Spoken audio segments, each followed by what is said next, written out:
I have been citing his pieces for much of my career, and he's been a guest on a number of occasions.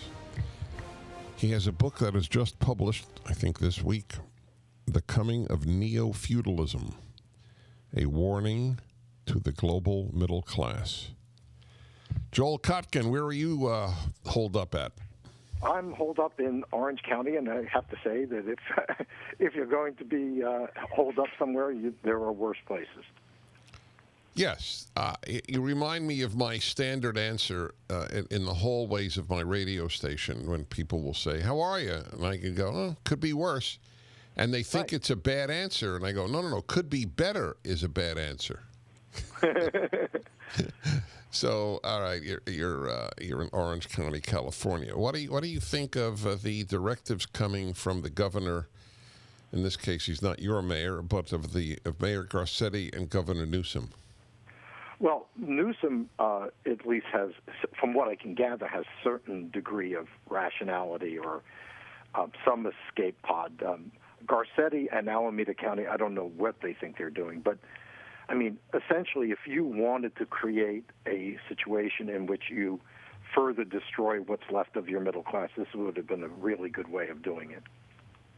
Wow. Oh, my God. You know, I actually, I got what is the feeling in your stomach when you hear bad news? That's what I got when you said that.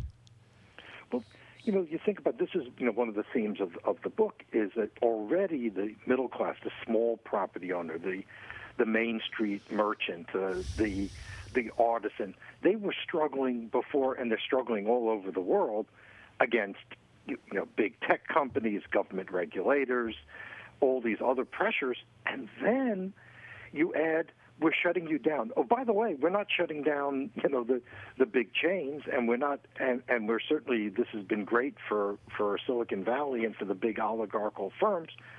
But how long can the guy who cuts my hair, who's in Santa Ana, how long do you think he's going to be able to go without having any revenue for 4 months? That's what I've been saying from the beginning. I've called this the biggest mistake in mankind's history. And every day there's more evidence of it. And thank God Sweden is a living example of not engaged in this. So you wrote a piece, and folks, whatever he writes is clear, and he's an original thinker, and it's important,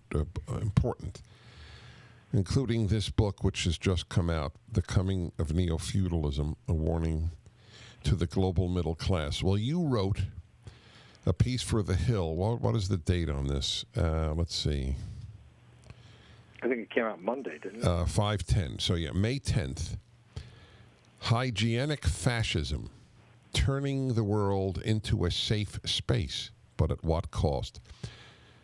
That's right. Have you ever used fascism in an American context before? Well, I've written, and when I was at school, I studied fascism in quite a bit of detail. I've never used it in the same way that I'm using it now. In that, I mean, this is part of the whole question of if you believe, and I think many people who are influential believe that really what we need to do is to have designated experts, and obviously those experts we agree with, tell us what to do. I mean, what's really kind of fascistic about a lot of this, in one sense, the legislature isn't there. The city council isn't making the regulations. The regulations are coming from a health official and the executive. Well, that's a pretty good model of fascism to start with. And then this whole notion that you should be able to control every aspect of people's lives, which I think the climate change movement was already sort of inculcating, and now this is taken to an extreme. And of course, it's easy for those of us who, for me, I've worked at home almost my whole career. I live in a nice neighborhood. I can be relatively comfortable, but look at the people who, if you're, my daughter works at Home Depot in Tucson, and she says people are getting ruder and ruder just because, they're frustrated. You're, let's say, a working class family. They've lost their jobs. They're 4 people in a 1-bedroom apartment and they're in lockdown? I mean, what are we doing to ourselves? I just want to say you don't even have to react. You're certainly welcome to be, but I'm not asking you to do so. But my listeners, I want to remind them, because many people listening to me over decades, I know, thought that I had a sort of idiosyncratic reaction to the battle against secondhand smoke. And I told people from the outset that I thought the epidemiologists were lying, Lying, absolutely lying. 50,000 Americans a year die of secondhand smoke. Thought it was preposterous. I had the UCLA epidemiologist say it was preposterous. He then had to leave UCLA. And this is, it's sort of, first they came after cigar smokers, and then they'll come after you. In Burbank, California, you can't smoke a cigar in a cigar store. And this was okay with people because 95% of people 98% don't smoke cigars. But I knew that this was a bad tea leaf. And now we are seeing what you write, hygienic fascism, taking place. And I think a lot of it is, and in some senses, is that science, which instead of being something that we debate, I've read so many different things from other epidemiologists. They have different ideas. There's an official science. The same thing has been true with climate. Even if you can prove that it was wrong, you think about predictions of, what Newsom say, 15, 20 million Californians would get the virus. They were predicting 2 million deaths in the United States. I would remind people here in Southern California and in the state of California, we've had more deaths from the seasonal flu than from COVID. This year. This year, by a good margin, too. And that affects people of all ages. Right.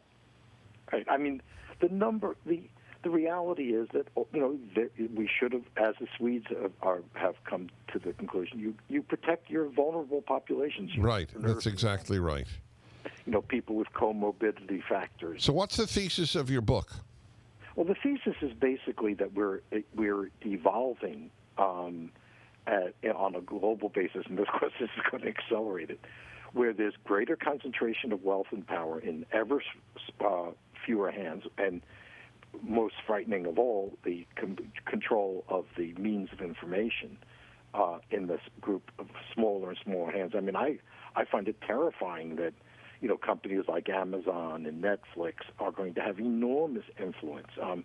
The networks are all owned by these, sort of big companies already. Many of the major newspapers are owned by them. So you have this elite class.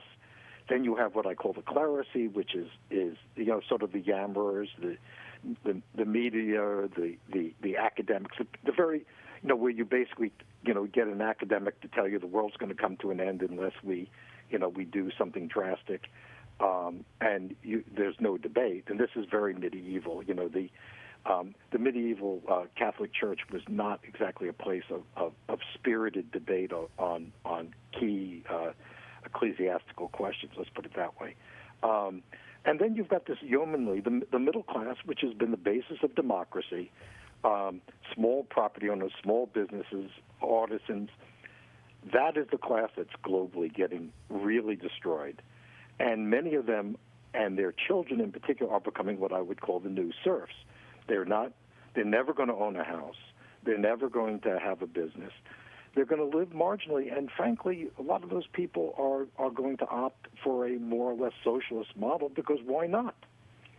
So the bottom line is we are moving to a society that will grow slower, have less prosperity. We've had this enormous global increase in prosperity in the last 30, 40 years. I think we're about to see that reverse, some of it on climate and now with the pandemic. We'll be back in a moment. Joel Kotkin's book is up at DennisPrager.com. And it comes with a small knife for you to slit your wrists. Back in a moment.